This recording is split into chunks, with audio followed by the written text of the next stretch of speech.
감사합니다. 오늘 주시는 말씀을 봉독하도록 하겠습니다. 오늘 말씀을 다 함께 한 목소리로 합독하도록 하겠습니다. 시작. 그 무렵에 마리아가 일어나 서둘러 유대 산골에 있는 한 동네로 가서 사가랴의 집에 들어가 엘리사벳에게 문안하였다. 엘리사벳이 마리아의 인사말을 들었을 때 아이가 그의 뱃속에서 뛰놀았다. 엘리사벳이 성령으로 충만해서 큰 소리로 외쳐 말하였다.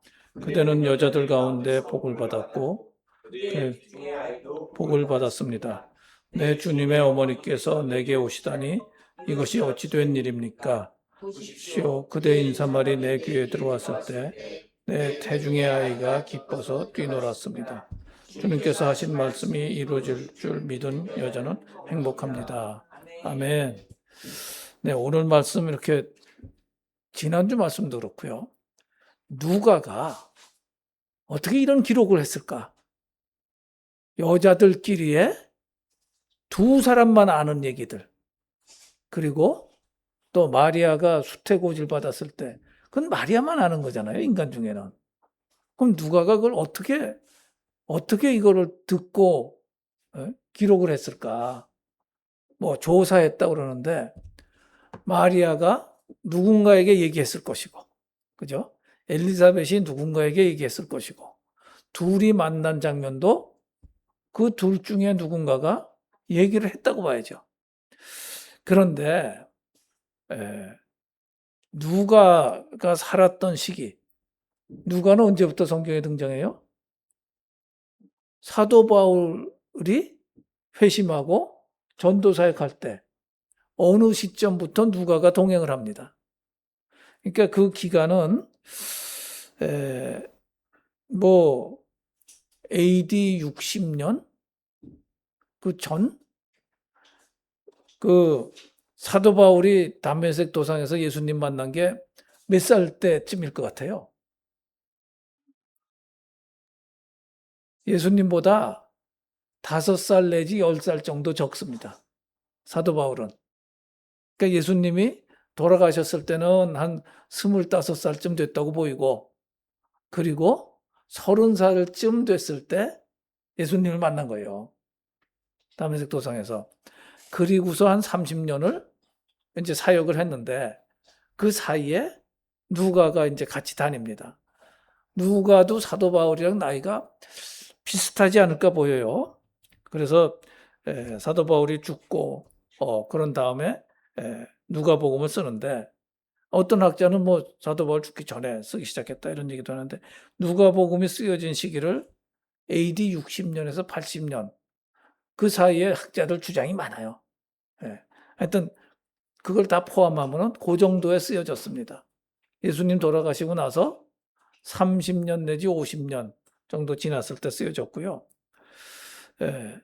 그런데 누가가 어디서 죽었는지 정확히 모르는데 누가의 무덤이라는 게 에베소에 가면 있어요. 터키 에베소에 가면은.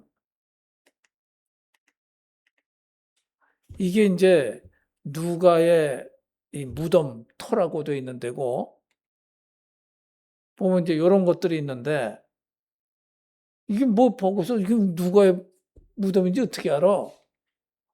근데 한국말로도 써 있어요. 누가의 묘라고 써 있고 네, 이 한국 사람들이 워낙 성지순례를 많이 가는 거예요. 그런데 맨 밑에 보면 이런 말이 나옵니다. 그 건물의 일부인 십자가와 황소 모양이 그려진 비석을 보고 누가의 무덤임을 라고 판정하였다. 그럼 이게 무슨 얘기야? 십자가? 십자가는 예수 믿는 자들 다 있는데 황소? 웬 황소? 근데 황소가 어딨냐면요. 십자가 밑에 황소가 있습니다. 이 기독교에 소위 말하는 전통이 있습니다. 전통이 뭐냐면은 사복음서에 상징 동물을 하나씩 이렇게 배정이 되어 있어요. 이거는 에스겔서 1장에 나오는 네 생물, 그게 계시록에 똑같이 또 나옵니다. 그래서 계시록에 나오는 네 생물은 이 복음서를 얘기하는 거예요.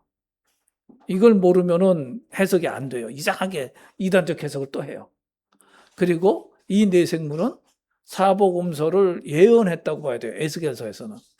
그래서 마태복음은 사람의 형상이 보이고, 그 다음에 사자의 형상이 보였는데 그게 이제 마가복음이라는 것이고, 누가복음이 황소, 소의 모양이고,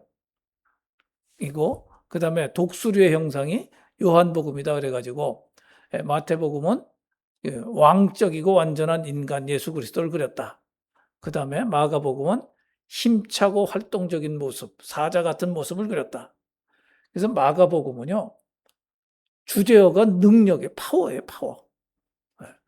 그 다음에 누가복음은 뭐 여러 가지가 있지만 희생과 봉사가 깔려 있다는 거예요. 소처럼.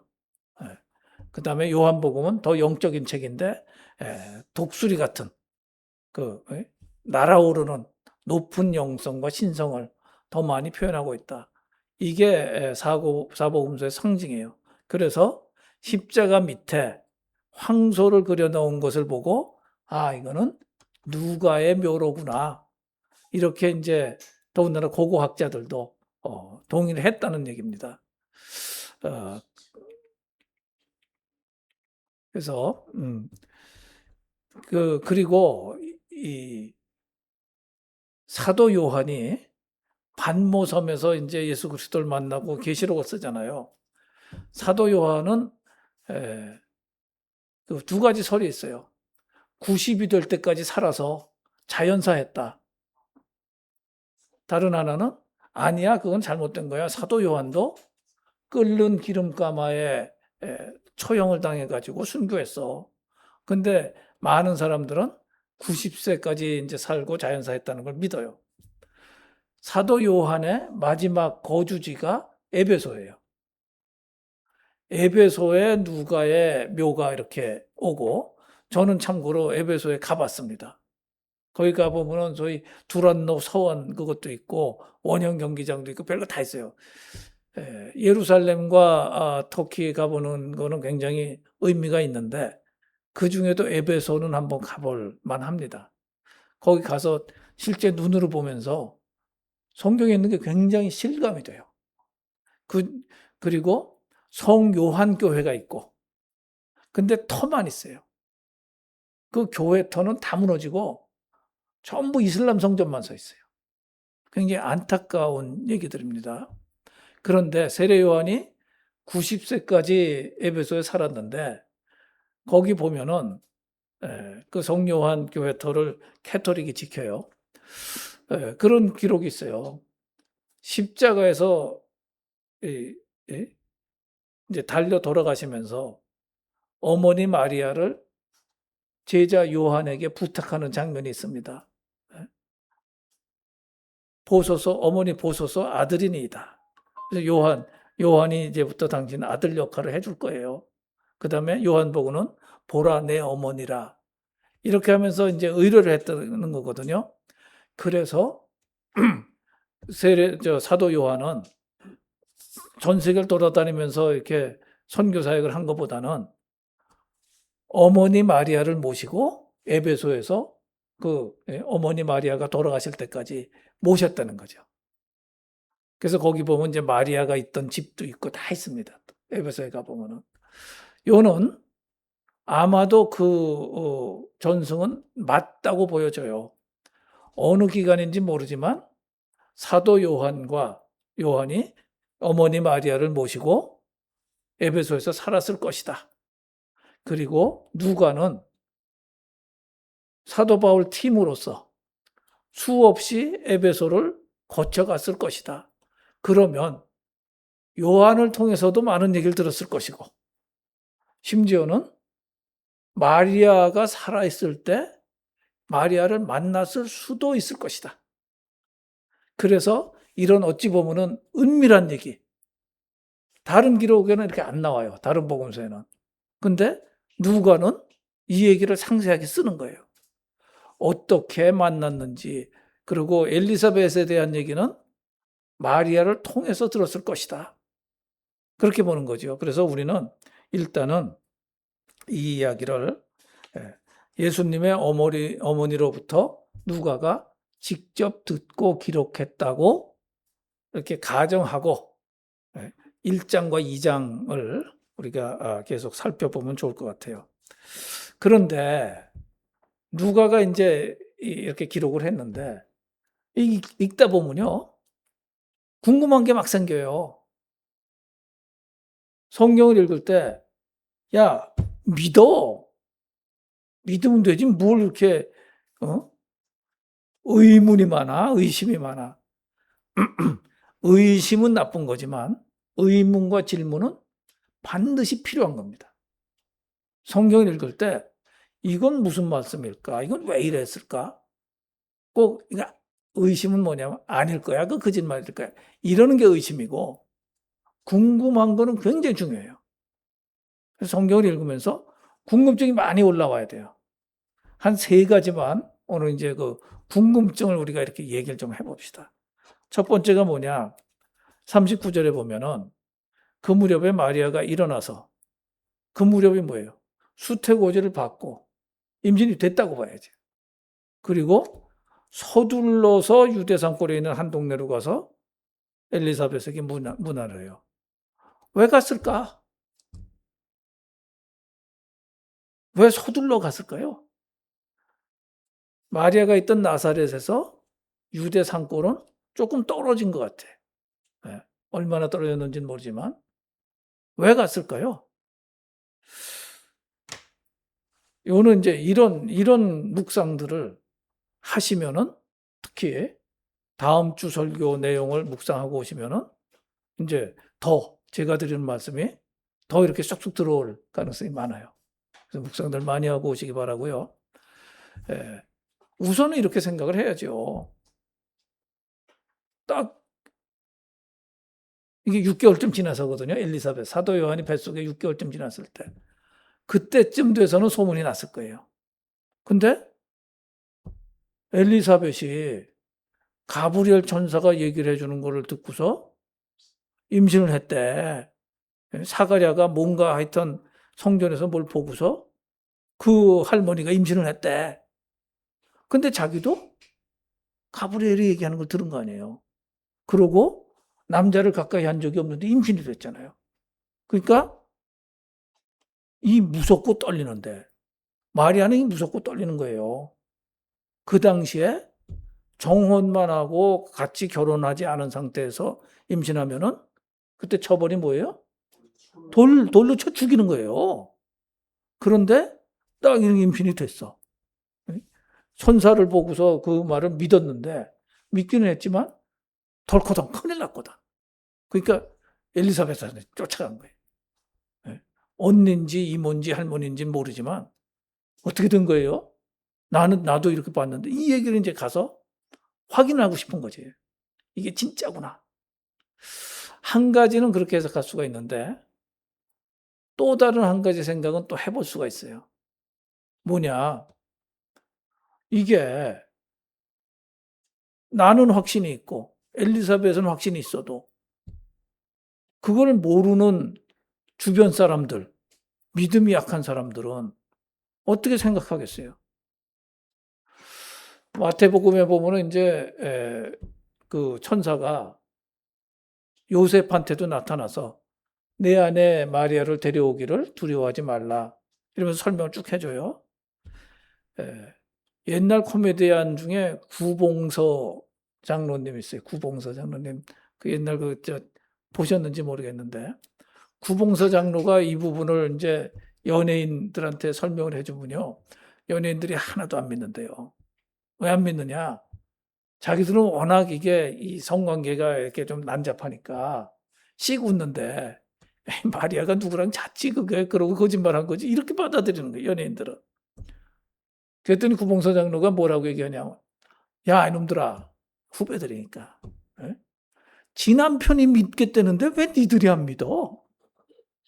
정말 의심할 건 지 남편 아니에요. 근데 지 남편이 천사의 말을 믿는데 왜 니들이 못 믿냐? 그랬다는 거예요. 근데 이 상황이 큰일 난 거예요. 예? 주변에 우리 사회의 인식이라는 게 얼마나 무서워. 그러니까 하나님의 그 의도대로 임신을 했어도 사람은 모르는 거예요. 그러니까 임신한 게 이렇게 드러나면은 돌 맞아 죽을 확률이 많아. 그래서 어떤 면에서 피신을 한 거예요. 왜냐하면 이 시점에서는 정혼을 했었지만 결혼을 했다고 봐야 돼요. 요셉이 마리아를 이렇게 데려왔다는 사실은 자기 아이가 아닌 아이를 임신했다고 천사가 얘기를 했으니까 아내를 보호하기 위해서 결혼식을 올리는 거지. 그런데 그 시차가 조금 있으면은 배가 나오기 시작했을 수도 있거든. 그러니까 사람들이 수습을 할 수도 있고. 그러니까 일단 몇 달을 피해 있는 거예요. 그래서 엘리사베트한테 갔어요. 이게요, 우리가 한 가지 배워야 되는 게 있습니다. 우리는 믿음이 있고 하나님과 삼위일체 하나님을 다 알아. 그리고 나중에 부활할 것도 다 알아. 그런데 세상 사람들은 몰라. 그러니까 어떻게 생각해요? 교회? 그 이상한 집단이고, 목사? 성도들한테 사기쳐가지고 돈이나 받아갖고 치부하고, 이런 식의 오해가 너무 많아요, 이 사회에. 특히나 그들을 탓하기도 어려운 게 그런 목사가 많았거든. 그런 이단이 많았거든. 그러니까 일반인들이 그렇게 오해하는 것도 이해가 가요. 게다가 우리 자녀 있는 분들 아시지만 요즘 사람들 너무너무너무 바빠 다들. 그러니까 뭐 아무리 교회 와라 그래도 나중에요. 뭐 나중에 이러고 자기 바쁜 일부터 하는 거예요. 요는 교회가 오해를 받게끔 한 그 사람들은 나중에 형벌이 심할 겁니다. 오해받지 않게 해야 돼요. 우리 성도들도 교회에 대해서, 예수님에 대해서 사람들이 나로 인하여 오해받지 않도록 해야 됩니다. 특히 우리 장로님이나 저처럼 사업하는 사람들. 예. 우리를 바라보면서 예수 믿는 사업가인데 저것들은 예수 팔아서 돈만 챙기더라. 이런 식의 오해받지 않도록 해야 돼요. 예수님도 이런 모범을 보여주시면서 그런 적이 있어요. 그게 언제예요? 성전세 사건. 예. 그러니까 그 성전세가 그 반세겔, 인두세잖아요. 모든 사람이 성전세를 반세겔씩을 1년에 한 번씩 타내는 거예요. 둘이 한 세겔을 내는 거예요. 그러니까 예수님 보고도 바리새인들이 너네 랍비는 성전세 안 내냐? 그러니까 예수님이 어떻게 했어요? 또 동화 같은 사건이 있었지요. 베드로한테 야 여기 저 갈릴리에 가서 낚시로 한 마리 딱 건져 올려 그러면은 그 물고기 입에 한 세겔짜리 동전이 딱 나올 거다. 그걸 너와 나를 위해서 갖다 내라. 그러면서 그 전에 무슨 말씀하셨냐면은 성전세가 무슨 세냐? 하나님의 집을 유지하기 위해서 내는 거잖아. 그러면 하나님은 성전세 내는 게 맞아? 안 내는 게 맞아? 하나님의 아들이 그 집세 내는 게 맞아? 안 맞아?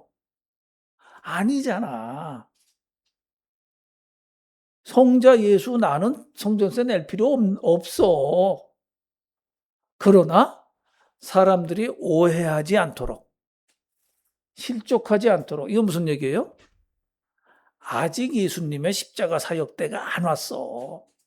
근데 괜히 쓸데없이 말이지. 왜 내냐 안 내냐. 그래서 아직은 내가 하나님의 아들이라는 거 가지고 사람들을 공표할 때가 안 된 거야. 이게 굉장히 중요한 부분입니다. 우리가 교회 안에서나 밖에서나 쓸데없는 거 갖고 다툴 때가 많아요. 맞고 틀리고를 많이들 따지는데 내가 맞아도 지금 그걸로 이겨야 할 필요가 없을 때는 그냥 가만히 있는 거예요. 괜히 뭐 요거까지 정의를 다 세우고 뭐 미주알 고주알 이러면은 시끄러워가지고 잠잠할 데가 없습니다. 지금은 어떤 때냐? 예수님 입장에서는 아직은 사람들에게 나를 알리지 않을 때야.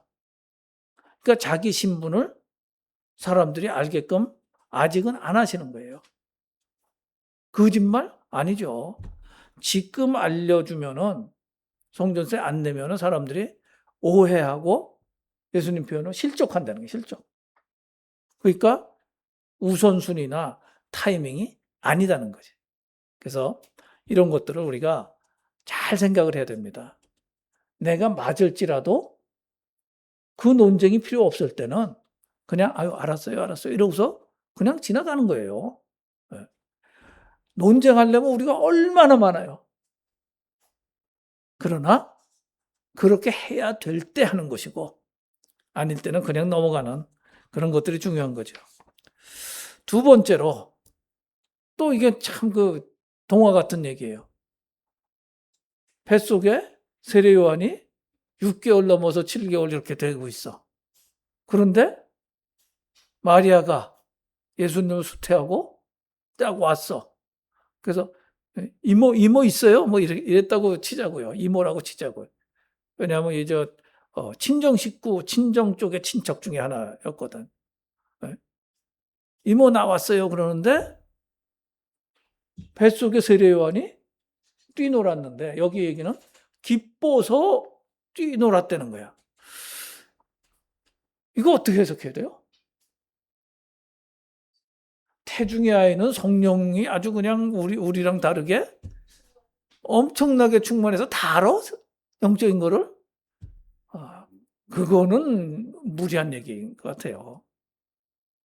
그럼 이건 어떻게 해석을 해야 될까요? 정말 쉽지 않은 해석이죠. 예. 맨날 뭐 영적인 것과 세상적인 이렇게 이분법으로 해석하는 분들에게는 쉽지 않습니다. 그러나 우리가 창세기부터 쭉 살펴봤으니까 그거를 잘 생각을 해보면은 하여튼 세례 요한도 생명이잖아요. 생명. 예? 그런데 예수님은 생명의 근원이에요. 근원. 예? 모든 인간에게 모든 생물에게 생명을 주신 말하자면은 원자탄 같은 그런 원자탄 같은 예. 굉장한 생명의 모든 총합 파워가 다 뭉쳐 있는 분이. 그런데 뱃속에 있는 새 생명이 이거를 말하자면 원자력 옆에 있으면 방사능을 느끼듯이 그렇게 느낀 거라고 볼 수 있다. 이렇게 생각을 합니다. 생명의 근원 되신 분을 가까이 오니까 예민한 새 생명이 그것을 느꼈다. 뭐 미래의 사역을 다 그걸 알고서 펄떡펄떡 뛰었다. 이것까지는 아니고 예. 생명의 근원, 그 엄청난 근원이 오시니까 새 생명이 반응을 했다. 이렇게 볼 수 있겠죠. 이렇게 성경을 읽다가 해석이 잘 안 되면요. 근원으로 돌아가는 것이 많은 경우에 이게 풀립니다. 이게 뭐지? 그럼 창조론, 그 다음에 생명의 근원. 그래서 이런 말이 있어요. 예, 조금 우리 유식해지려면은 아드 폰테스란 말이 있습니다. 아드, AD, 폰테스. 아드는 라틴어로 어느 쪽 방향으로 이런 말이고 폰테스는 영어의 파운틴, 샘물 있잖아요. 샘물. 그거의 어원이 되는 말이에요. 그래서 샘물의 근원으로 돌아가자. 가다가 막히면은 근원으로 돌아가자. 제가 창세기부터 설교를 했던 이유가 거기에 있습니다. 창세기를 조금 자세히 살펴보지 않으면은 나중에 해석 안 되는 게 너무 많아요. 근데 창세기를 깊이 살펴보면은 훨씬 쉬워집니다. 그래서 우리가 맥히면은 근원으로 돌아가자. 이게 조금 확장하면은 세상 일에서 뭔가 꼬여. 그러면 하나님 앞으로 나가서 기도하자. 어디서 뭐가 꼬였을까? 우리는 항상 갈등이 생기면요. 남의 탓이라고 처음에 생각해요. 그런데 하나님 앞에 가서 잘 살펴보면은 남의 탓, 그 사람도 잘못했을 거예요, 아마. 근데 나도 잘못한 부분이 있다는 것을 깨닫게 됩니다. 서로 잘못했으니까 이 부닥치는 거예요. 근데 마치 나는 잘못이 없는 것 같이 그렇게 생각하는 게 우리의 죄성이죠.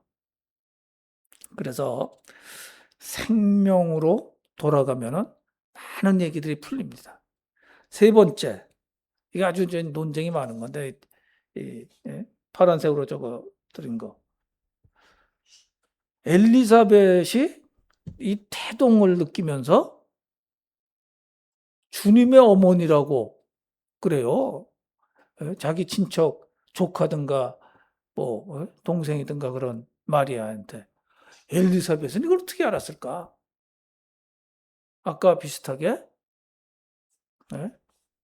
이 사건들, 가브리엘을 만났던 사건, 태동, 이런 거를 통해 가지고 뭐 성령 충만해서 깨달았다라고 할 수도 있는데 이 부분도 사실은 좀 신비의 영역이에요.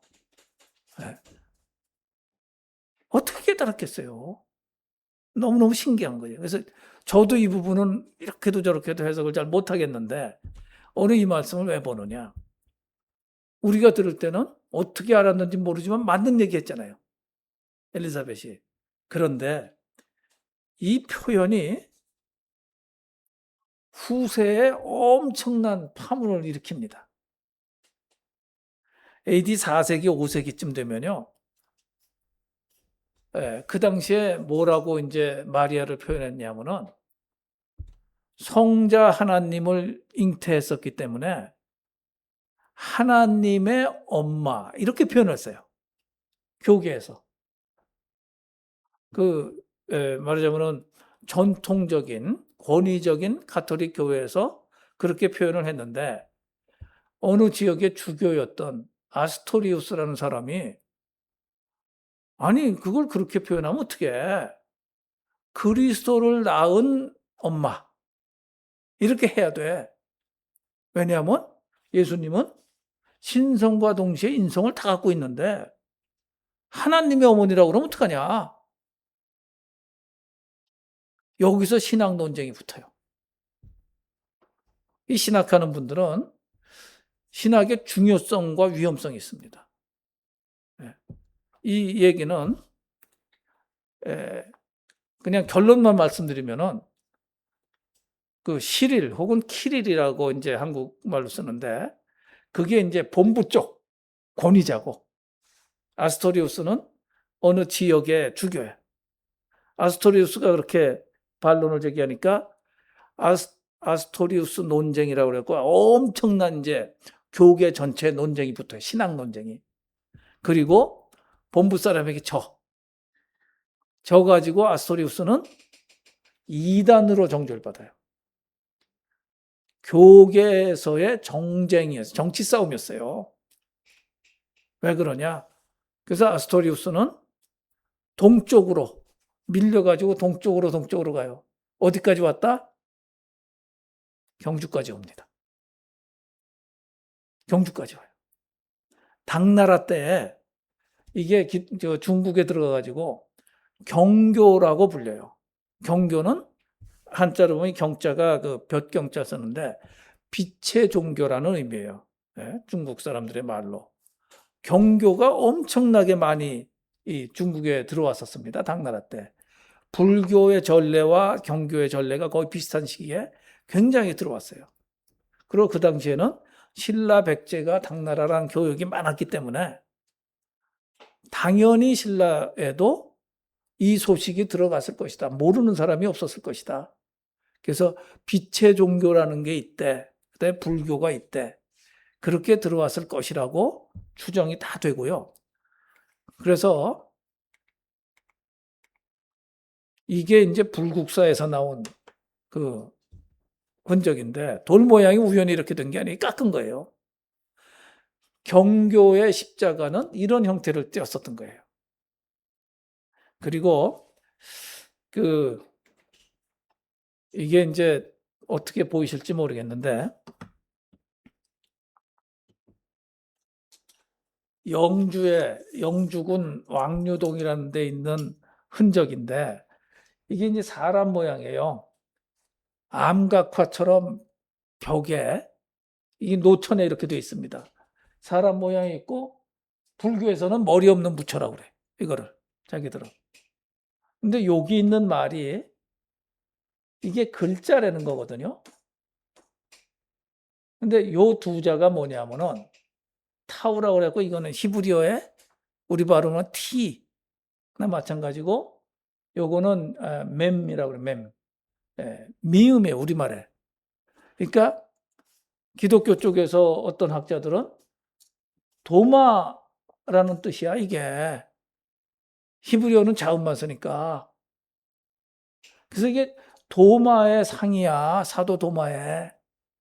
근데 그게 압승을 하지 못하는 이유는 요 두 자에 대해서 해석을 못해. 그러면 해석을 못하면은 요거는 그냥 요렇게 생긴 거고 요거는 그냥 네모로 생긴 거지. 그거를 히브리어 철자에 갖다가 된 거는 너희들 억지 해석이야. 이렇게 해가지고 옛날부터 이제 머리 없는 부처라고 소문이 났었으니까 불교에서는 마의 불상이다 뭐 이래가지고 자기네 또 요 밑에 하나 간판을 그렇게 붙여놨어요. 이건 뭐 알 수는 없습니다. 진짜 도마의 모습을 그때 새긴 건지. 그러나 아까 그 십자가를 비롯해갖고 상당히 여러 개의 유물들이 나와요. 불국사 이런 근처에서. 그러면 불교와 기독교, 경교가 거의 같은 시기에 막 그냥 들어오고 영향을 받았던 것이 아닌가. 그런데 불교는 승하고 그 이후에 경교는 자취를 감췄던 거죠. 뭐 옛날 얘기니까 알 수는 없어요. 요는 다시 돌아가 봅시다. 이 신학 논쟁은요, 지금도 너무너무 큰 문제예요. 교회 내에서 권력 다툼, 그 교권 다툼을 할 때 꼭 앞장세우는 거는 교리를 앞장세워. 그러고 실제 싸움은 뭐예요? 권력 다툼이에요, 권력 다툼. 내가 이 교단을 좌지우지하겠어. 근데 그렇게 하면은 창피하잖아요. 교리를 내세워요. 교리에 대해서 잠깐 말씀을 드리고 오늘 설교를 마치겠습니다. 아까 이제 그리스도의 어머니라고 하는 게 맞느냐? 하나님의 어머니라고 하는 게 맞느냐?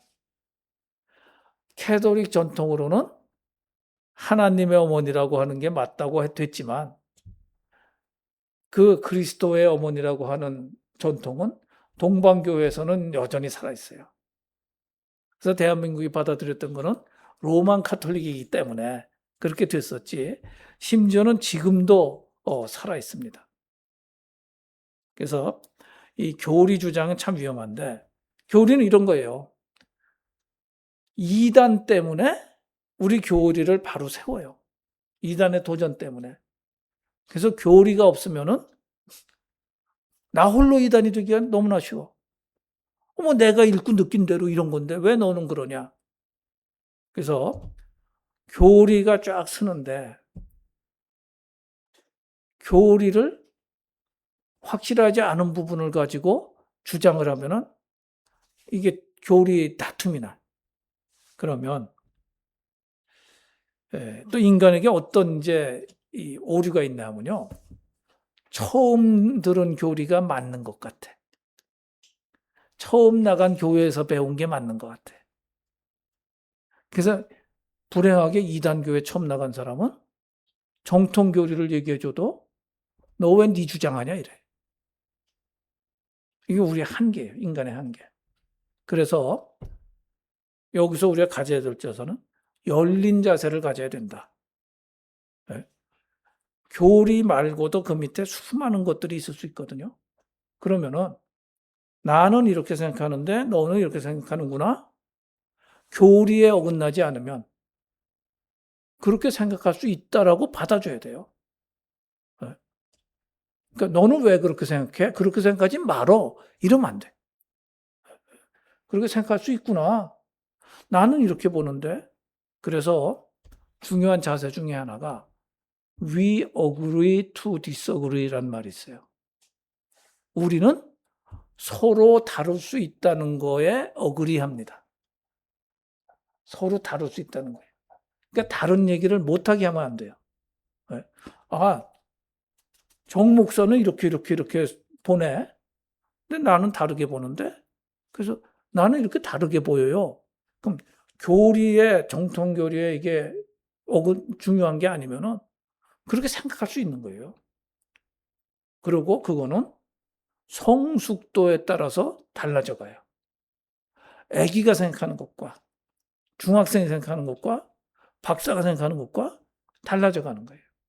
그거를 맞네 틀리네 할 수가 없는 거죠. 에, 교리가 그런 거 갖고 싸우면 이제 싸움이 되는데, 그러면 중요한 교리들은 어떻게 해서 그럼 성립이 됐느냐? 전에 그 말씀 드렸죠. 성경책이 어느 거를 정경으로 하고 어느 거는 외경으로 하고 어느 건 가짜로 하고, 그거 어떻게 구분했냐? 기억하시는지 모르겠어요. 한 2년쯤 전에 설교한 건데.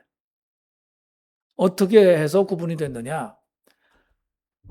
어느 공의회에 모여가지고 요거를 정경으로 하자 이렇게 된 게 아닙니다. 많은 교회들이 성경들이 이렇게 하다 보니까 세월이 흐르면서 성령께서 각 사람들의 마음에 분별력을 주시면서 그 분별력의 총화가 이렇게 된 거예요.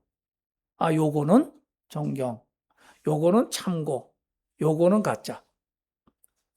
똑같이 교리들도 중요한 교리들은 꼭 논쟁에서 이렇게 된 것이 아니고 믿음의 사람들이, 특히 영적 지도자들이 여러 가지 교리들을 가지고 설교도 하고 뭐 이렇게 연구도 하다 보니까 점점 그게 모여진 거예요. 그래서 우리가 얘기하는 정통교리, 삼위일체 교리부터 해서 쭉 나와요. 그것들이 이제 정통교리로 쓴 것이고, 그 교리의 내용 중에는 어떤 게 맞냐 틀리냐만이 아니라 제일 중요한 거, 요걸 꼭 아셔야 되는 게 뭐냐면 성경을 어떻게 읽고 이해하고 해석하느냐. 그 방법론도 교리를 이해하는데 굉장히 중요한 거예요. 그러니까 위험한 거는 내가 딱 읽으니까 이렇게 느껴졌어요. 그거는 좀 아닌 거예요. 이거는 원칙은 이런 얘기입니다. 사도들이 어떻게 해석했지? 그러니까 중요한 게 사도 바울이 구약의 사건을 어떻게 해석했지? 굉장히 많은 해석을 하거든요, 사도 바울이. 그리고 예수님의 그 역할을 어떻게 해석했지? 사역하신 거를. 그래서 성경에서 제일 많이 참고가 되는 거는 사도 바울의 해석 방법. 그다음에 많이 나오는 게 사도 베드로의 해석 방법. 그다음에 나오는 게 사도 요한의 해석 방법. 그래서 그 사도들이 특히 그러니까 많은 게 구약 해석이에요. 그다음에 복음서 해석이에요. 그걸 어떻게 해석했는가? 그 방법론에서 벗어나서 내 방식으로 막 하는 거는 위험한 거예요. 여기서 중요한 한 가지 개념이 뭐냐면 그 사도들의 전통, 그 전통을 참고하고 따르는 게 중요하다. 전통 다 쓸데없어. 개혁해야 돼, 개혁해야 돼. 이러고 인간의 소리가 나서면은 이런 그 신학 논쟁과 이단 논쟁이 끝이 없습니다. 그래서 우리 이제 이 목사도 마찬가지예요. 우리 성도 여러분들도 마찬가지고 기억해야 될 거는 겸손해야 됩니다. 네. 하나님 말씀을 볼 때 겸손해야 되고 겸손 중에 중요한 파트는 뭐냐? 나도 틀릴 수 있다. 나도 틀릴 수 있다. 이거를 꼭 가지고 있어야 돼요. 그러면 안 싸워요. 근데 나는 절대 맞고 너는 절대 틀려. 서로 그러면 이거 싸움이야. 네. 그러니까 우리가 다 선배들을 통해서, 교회를 통해서, 신학교를 통해서 배우는데 그들 중에 그래도 정통으로 가르치는 것들은 사도들의 해석 방법론을 통해서 해석한 것들을 가르치는 거거든. 그러니까 그거를 존중을 해줘야 돼요.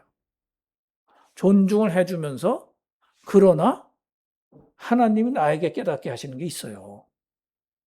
이 방대한 성경 중에 그런 정통교리라는 게 이걸 다 커버하지 않거든요. 그러니까 어떤 부분에서는 나에게 말씀하시고 나로 하여금 깨닫게 하시는 게 있어요. 그런 것들은 우선 교회 같은 목사랑 얘기를 하시고, 그러면 제대로 생각이 있는 목사는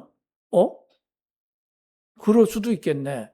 그 방법도 사도들의 해석 방법론에 어긋나지 않네. 근데 목사가 잘 이해를 못 하겠어. 그럼 이제 신대원 교수한테 가야 되는 거예요. 네. 그런 식으로 우리가 이 세 가지 사항, 오늘 말씀드린 게 크게 보면 세 가지입니다. 그걸 정리하고 마치겠습니다. 자, 첫 번째. 교회 밖에 있는 사람이거나 미숙한 사람들이 오해하게 하지 말자. 이게 배려고 사랑입니다. 나는 맞고 나는 알아도 그걸로 남들을 오해하게 만들면 안 돼. 두 번째, 세례 요한이 생명의 근원에 가까이 가니까 반응했던 것처럼 우리도 그런 안테나가 있는 게 좋아요.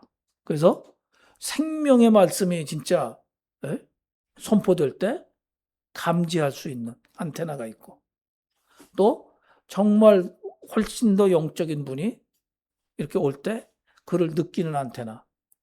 저는 그런 경험이 2번 있어요. 큰 목사님들 중에 어떤 분, 딱 2분, 이 아우라가 그냥 팍 느껴져요. 지금도 아주 좋은 분으로 다들 그렇게 인정을 합니다. 세 번째, 신학을 비롯해서 쓸데없는 논쟁, 사소한 거 논쟁에 빠지지 말자. 그게 뭐 그렇게 중요해. 더군다나 성경에 대해서 잘 모르면서 나는 이런 느낌이 들었어요. 그거 보통은 논쟁에 빠지지 말고 그냥 조사해 보세요, 조사. 그리고 묵상해 보시고. 그래서 우리가 정말 이 많은 사람들이 진리에 이르도록 특히 내 모습을 보고 진리에 관심을 갖고 주님께 가까이 가게 되는데 얼마나 좋겠어요. 우리가 그런 존재들이 되길 바랍니다. 그래서 오늘의 총체적인 결론, 다음 페이지 좀 해주세요. 네. 창조주 앞에서 겸손합시다. 성경 지식은 한계가 있어요. 그러나 성령 충만은 우리의 수준이 높든 낮든 우리가 크든 작든 하나님과 동행하게 하는 최고의 기쁨과 행복을 우리에게 주게 됩니다. 그래서 성령 충만을 추구합시다. 기도하겠습니다. 하나님, 오늘 마리아와 엘리사벳의 만남, 특별히 태중에 있는 세례 요한과 태중에 계신 예수 그리스도의 만남을 통해서 하나님 여러 가지를 또 저희들이 살펴보았습니다. 이 중에 하나님께서 말씀하시는 것들이 오늘 선포되었기를 원합니다. 또한 저희들이 그것에 따라서 살아내기를 원합니다. 하나님 우리와 함께 하시며 성령으로 충만하게 하시고, 그래서 우리가 주님과 동행하는 복된 인생 되도록 축복하시고 인도하여 주시옵소서. 예수 그리스도 이름으로 감사하며 기도했사옵나이다. 아멘. 네.